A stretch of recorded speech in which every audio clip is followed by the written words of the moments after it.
From News Channel 15, you're watching News Channel 15 Tonight with Kyle Peach. This is News Channel 15 Tonight. Hi, and thanks for joining us here on this Tuesday. I'm Kyle Peach reporting. Here's a look at what's going on. Friday afternoon, a White County deputy learned that two previously stolen firearms were traded for narcotics, allegedly in El Dorado. Reports say those narcotics were brought back to White County for alleged distribution. WRUL reporting that a search warrant was issued for a residence in El Dorado by authorities there, and that the search resulted in the recovery of the two firearms that had been reported stolen out of White County, as well as a firearm reported stolen out of Saline County, and get this, 42 additional firearms. Officers also found 3.8 pounds of suspected crystal meth and numerous rounds of ammunition. John N. Williams, who was detained at the scene, was taken to the Saline County Jail. Authorities say the investigation there is ongoing. Meanwhile, Carmi police report 3 recent arrests. On Monday, 65-year-old Timothy Gade of Carmi was arrested for domestic battery after an incident with a 61-year-old male. Now, less than 12 hours later, Gade was arrested a second time on Monday for violating conditions of his pretrial release in that domestic battery incident, in that he was supposed to have no contact with the alleged victim or go to that residence for at least 72 hours. After his rearrest, he was held at the White County Jail. Sunday, WRUL reports 24-year-old Tyler Dill of Grayville was arrested for failing to appear on charges of aggravated DUI with license suspended revoked. At the time of his arrest, Dill was also served an Edwards County warrant for failing to appear on an abetting the possession sale of a stolen vehicle charge. During Sunday's arrest, Dill was also charged with obstructing justice and resisting a peace officer. And 30-year-old Christopher Edwards of Energy, Illinois, was arrested on a Union County failure to appear warrant Sunday after a traffic stop. Flora police report that on Friday they arrested 41-year-old Benjamin J. Greenwood of Flora for possession of a firearm with revoked firearm following a traffic stop near the intersection of Highway 45 near North Stanford Road. He was also cited for operating a vehicle with suspended registration, was later released on a notice to appear. WAKO reporting that Lawrenceville Mayor David Courtney has announced that the city of Lawrenceville has agreed to the terms and conditions of a compliance commitment agreement proposed by the Illinois Environmental Protection Agency. This follows several serious sewage-related violations, alleged faulty sewage lines and pipes with tree root intrusions, resulting in some residents with sewage spilling out in their homes from their toilets, bath drains, and sinks. There were even reports of flooding in the streets that had sewage spewing from the drains and people's sump pumps. The city says several operational changes will be made, including improving the timeliness of sample reporting, more efficient response and documentation of city sanitary sewer overflows, improving lines of departmental communication, and expediting system repairs in a timely manner. That agreement between the city and IEPA will be discussed at the Lawrenceville City Council meeting Thursday night at 7 p.m. In area election news out of Wayne County, Jim J.B. Fletcher, a former member of the Wayne County Sheriff's Department, has announced he'll be seeking the Republican nomination for Wayne County Sheriff. Fletcher served in the department from 1990 through 2006 and says he intends to wage war on drugs and the ancillary crimes that accompany them. Fletcher's wife, Georgiana, is the Wayne County Circuit Clerk. J.B. Fletcher will challenge current Wayne County current Sheriff Chris Oddie in the primary election to be held in March of next year. Edwards County Commissioners voted to appoint Melanie Knight as the new Edwards County Clerk. Knight previously served as Deputy Clerk under Mary Beth Smith, who resigned last week. Knight, a resident of Grayville, will serve the remainder of Smith's unexpired term, which will run until November of next year. WFIW says petitions for the county clerk's position are now available at the county clerk's office, and that Knight has already taken out a petition and plans to run in the spring primary for a full term as county clerk. Mary Beth Smith indicated last week her plans to retire at the end of the month. At the Albion City Council meeting on Monday, WFIW reports the City Council learned it'll receive a $274,000 state grant for resurfacing Elm Street from 4th to 5th, including curb and gutter work. The council also approved the Solar on Earth proposal to save 20% on the Ameren electric bill through a solar electric rebate program. Residents of the city addressed the council about the Sparklight cable service and recent outages, and a resident on Cedar Hill Drive requested the council consider vacating an alley adjoining their property. No formal action was taken. The city has poured 400 feet of new sidewalks in the Albion City Park, and the council approved an increase in the city garbage rates. That rate will now increase in November to $20 per month per resident.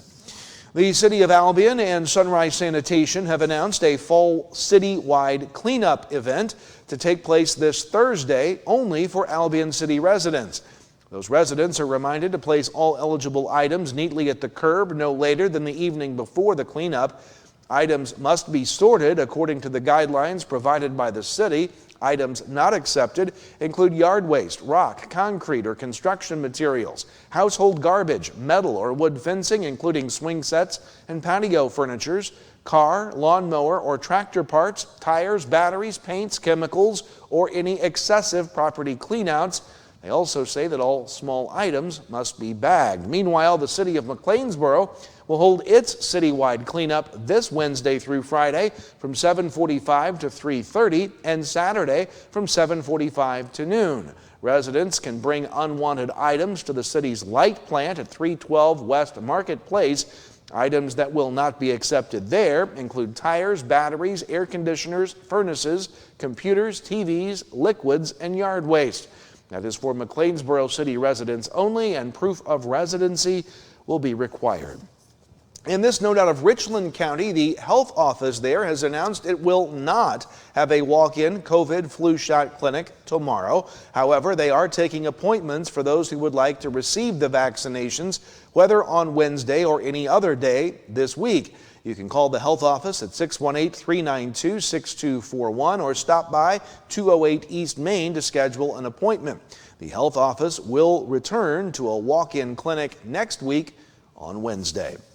A look at a very sunny weather forecast is straight ahead, and a big day of high school golf sectionals to tell you about in sports yesterday. All that's still coming. We'll be right back.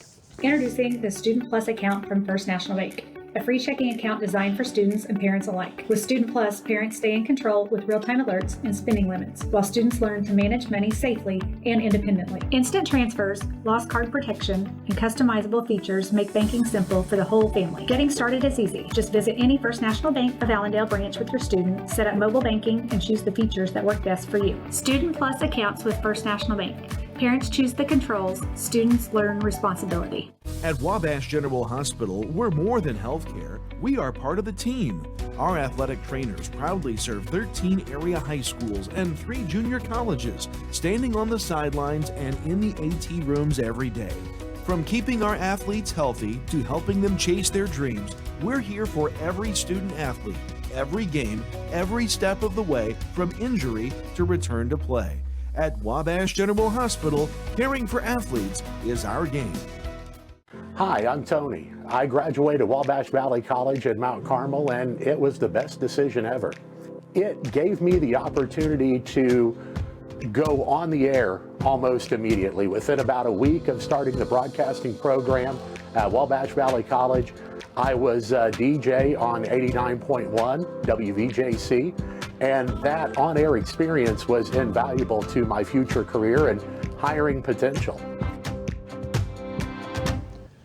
Welcome back. Time to talk weather here tonight. All the rain we saw, not much rain, in fact, all moved out of here. One little shower hiding up under the News Channel 15 logo there is all we've got to speak of in terms of any rain still on the board. It was a mostly cloudy day today with the showers ending early. 84 was our high temperature today, 69 the low this morning. Only 16/100ths of an inch of rain in our gauge. We were forecasting much more than that. Some areas over an inch was forecasted. It just didn't materialize. Heavy rains stayed to the south, down around Evansville and parts to the south of there. As we take a look at the forecast, here goes the remnants of that rain out of here. Skies will clear out to overnight tonight, leaving us a mostly sunny Wednesday, Thursday, Friday, Saturday. We go on repeat again. The difference from last week is that the temperatures are going to remain very seasonal, talking about high temperatures that will struggle at times to get to the 70s, but mostly 70s throughout the extended forecast period. Overplaying any rain chances here tonight on this board, we're expecting partly cloudy to clearing skies overnight. Can't rule out a very stray shower early. Overnight low temperatures right around 50 degrees region-wide. On Wednesday, sunshine not nearly as warm as it was today now that the cold front has passed through. High temperatures today will be, on Wednesday I should say, will be in the low 70s.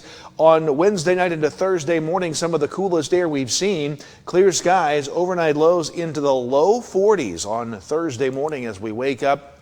On Thursday, we're going to struggle to get to 70 for a high temperature. Upper 60s to the north of US 50 and maybe even as far south as Albion, 70s to the rest of us across the region. So we'll struggle to get to 70 on Thursday. Extended forecast, can't get much better than that. Sunshine every day, high temperatures seasonal in the 70s, warming up to near 80 next week. But look at that 40-degree low Thursday night into Friday morning. That's your forecast. We'll talk sports next. Drive into fall at Steve Faulkner Automotive. Lease a 2025 Escape for as low as $399 a month and get a new 2024 F-150 up to $13,733 off. See them all at SteveFaulknerAutomotive.com. Lease your new 2024 Hornet at Steve Faulkner Automotive before the end of the month. Now is your best deal. Lease the 2024 Hornet for 2 years, 10,000 miles per year for only $19.39 a month. See Steve Faulkner Auto for details today. Hi, I'm David James, president of Mount Carmel Public Utility Company. And I'm Elijah Hadra, one of the captains at the Mount Carmel Fire Department. Let's start with our first tip, the optimal locations for fire alarms. So smoke alarms should be installed on every level of your home, outside each sleeping area, and inside every bedroom. For the best protection, we recommend that you interconnect all the smoke alarms so that when one sounds, they all sound.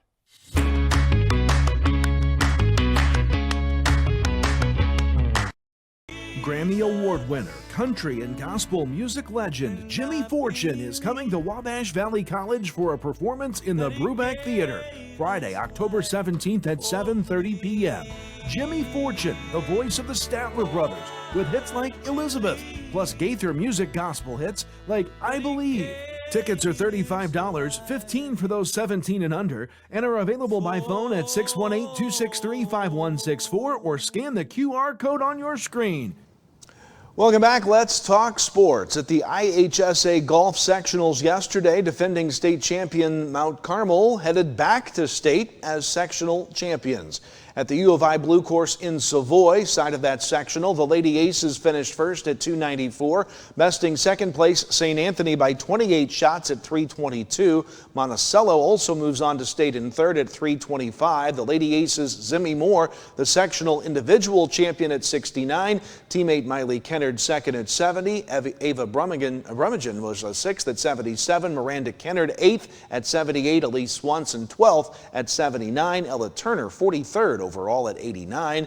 Salem's Myra Russell also moves on. She was fourth in the state at 74. That begins Friday at the Red Tail Run Golf Course in Decatur. Meanwhile, on the boys' side at the 1A T-Town Sectional in Effingham, Redbud was first, T-Town second, Father McGivney third, all advancing. Mount Carmel 8th overall as a team at 339, Hamilton County 10th at 351. Only Hagen Howard of Sisney from our area moves on to the state tournament. He shot a 78. You can see all the other results from all of our area individuals there on your screen. The boys 1A state tournament will be at Prairie Vista Golf Course in Bloomington on Friday.